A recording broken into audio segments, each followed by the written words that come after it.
अमरावतीमध्ये भाजपला स्पष्ट बहुमत नाही आहे. युती करावं लागेल, काय स्थिती आहे? भाजपचा महापौर अमरावतीमध्ये बसेल अशी स्थिती आहे.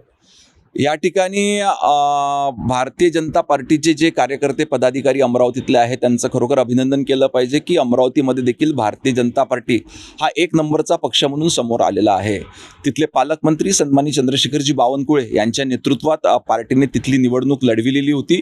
आता महायुतीचे सर्व घटक एकत्र बसल्यानंतर त्या ठिकाणी निश्चितच भारतीय जनता पार्टीचा महापौर बसेल. रवी राणांच्या भूमिकेला घेऊन भाजपच्या कार्यकर्त्यांमध्ये नाराजी आहे. ज्या पद्धतीने त्यांनी भाजपला तिथं उघड आव्हान दिलं होतं, त्यानंतर नाराजी आहे. त्यांना सोबत घेणार का आणि भाजपच्या कार्यकर्त्यांच्या भावनांची कदर करणार? ह्या निवडणुका स्थानिक मुद्दे घेऊन त्या ठिकाणी लढले जातात आणि स्वाभाविकच प्रत्येक पदाधिकारी कार्यकर्ता हा त्या ठिकाणी लढण्यास इच्छुक असतो. अशा वेळेस आपला पक्ष असो किंवा घटक पक्ष असो यांच्यामध्ये काही ठिकाणी वाद निर्माण होऊ शकतात, परंतु वरचं नेतृत्व याच्यामध्ये मध्यस्थी करतं आणि एक चांगला मार्ग त्या ठिकाणी निघत असतो. एकीकडे राणा आहेत तर दुसरीकडे खोडके देखील आहेत, म्हणजे राष्ट्रवादी देखील आहे. दोघांची समजूत घालणार, काय चर्चा करणार, कसं करणार? या संदर्भात पक्षातले वरिष्ठ नेतृत्व सन्माननीय मुख्यमंत्री देवेंद्र फडणवीस साहेब, आपले महसूल मंत्री आणि अमरावतीचे स्थानिक पालकमंत्री सन्माननीय बावनकुळे साहेब, आमचे प्रदेशाचे अध्यक्ष रवींद्र चव्हाण साहेब हे महायुतीतील सर्व घटक पक्षांच्या नेत्यांसोबत चर्चा करून अंतिम निर्णय घेतील. नेमकं कधीपर्यंत चर्चा होईल, निर्णय येण्याची शक्यता आहे? 1 दिवसात, 2 दिवस, काही टाइम लिमिट? कारण लवकरात लवकर आता कालच निकाल झालेला आहे. सर्व कार्यकर्ते पदाधिकारी हे जल्लोषाच्या मूडमध्ये सध्या आहेत आणि त्या ठिकाणी नेते मंडळी कामाला लागलेली आहे. लवकरच सर्व महायुतीच्या घटक पक्षांमध्ये एकत्रित बैठकून त्या ठिकाणी अंतिम निर्णय घेण्यात येईल. कुठेतरी युती हे शेवटच्या टप्प्यात जी आहे ती तुटली, त्यामुळे जर ती पहिलेच नाकारली असती तर भाजपला आणखी जास्त यश चांगला मिळालं असतं, फटका बसला भाजपला. अनेक निर्णय हे निवडणुकीच्या वेळेस परिस्थिती पाहून घेण्यात येतात. तिथली परिस्थिती, यावेळेसची परिस्थिती बघून तो निर्णय त्या ठिकाणी घेण्यात आला, परंतु एकंदरीतच तिथच्या कार्यकर्त्यांच्या मेहनतीवरती आज इतकं मोठं यश अमरावतीमध्ये देखील भारतीय जनता पार्टीला मिळालेलं आहे. अमर काळे यांनी डीपीडीसी मध्ये जे प्रश्न उपस्थित केलेले आहेत, कसं बघता तुम्ही याच्याकडे? जेव्हा महाविकास आघाडीची सत्ता होती तेव्हा भाजपच्या आमदारांना निधी दिला जात नव्हता, त्याचा बदला कुठेतरी घेतला जातोय का?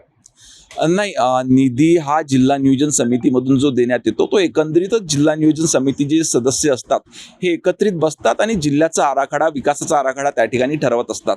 सर्वांचे मतं एकत्रित केल्यानंतरच त्या ठिकाणी विकास कामांना मंजुरी देण्यात येते. मुंबई महापालिकेत महायुतीची सत्ता आलेली आहे आणि सामनाच्या अग्रलेख आलेला आहे की मुंबई येथे अदानी स्थान करण्याच्या मुंबईचं अदानी स्थान करण्यात येईल अशा पद्धतीचा आरोप सामन्यात होता.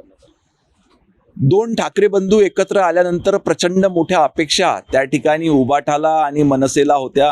संजय राऊत वारंवार मोठ्या आत्मविश्वासानं त्या ठिकाणी सांगत होते की ठाकरे बंधूंचीच सत्ता त्या ठिकाणी मुंबई महानगरपालिकेमध्ये येईल. पण आपण जर बघितलं तर त्या ठिकाणी भारतीय जनता पार्टी आणि महायुती, त्या ठिकाणी शिवसेना हे सर्व एकत्रित आले. यांनी जे मागच्या 10 वर्षामध्ये विकासाचे कामं एकंदरीतच मुंबईमध्ये आणि महाराष्ट्रामध्ये केले त्याच्यावर जनतेने विश्वास ठेवला आणि एक हाती कौल त्या ठिकाणी भारतीय जनता पार्टी आणि महायुतीच्या दिशेने दिलेला आहे. गौरी लंकेश हत्या प्रकरणातला जो आरोपी होता श्रीकांत पांगरकर, तो जालना महानगरपालिकेमध्ये अपक्ष म्हणून निवडून आलेला आहे. कशा अर्थानं तुम्ही गृहराज्यमंत्री म्हणून या सगळ्या प्रकरणाकडे पाहता? कारण ATSनं देखील त्यांना अटक केली. नाही, जेव्हा एखादा गुन्हेगार त्या ठिकाणी कोणावर गुन्हे दाखल झालेले असतील तर जेव्हा निवडणूक लढतो तर त्याला सर्व ॲफिडेव्हिटमध्ये ते सादर करावे लागतात. मग त्या फॉर्मची स्क्रुटिनी त्या ठिकाणी होते. ते जेव्हा त्याकरिता एलिजिबल ठरले त्याच वेळेस त्यांना उभं राहण्याची परवानगी देण्यात आलेली आहे. शेवटी हा जनमताचा कौल आहे. उभं राहिल्यानंतर जनता त्या ठिकाणी निर्णय घेत असते. जनतेने त्यांना विजयी करून दिला आहे, त्याच्यामुळे ते विजयी उमेदवार म्हणून त्या ठिकाणी घोषित झालेले आहे. असं देखील बोललं जातं की ते युतीसोबत येतील. जर ते युतीसोबत येतील तर तुम्ही घ्याल का अपक्ष नगरसेवक? आहे गंभीर आरोप त्यांच्यावर आहे. याबद्दलची माहिती घेण्यात येईल आणि याच्या संदर्भात तिथली स्थानिक नेतृत्व जे आहे तो उचित निर्णय घेईल. लोकशाही मराठी ऐका, पहा, जागरूक रहा.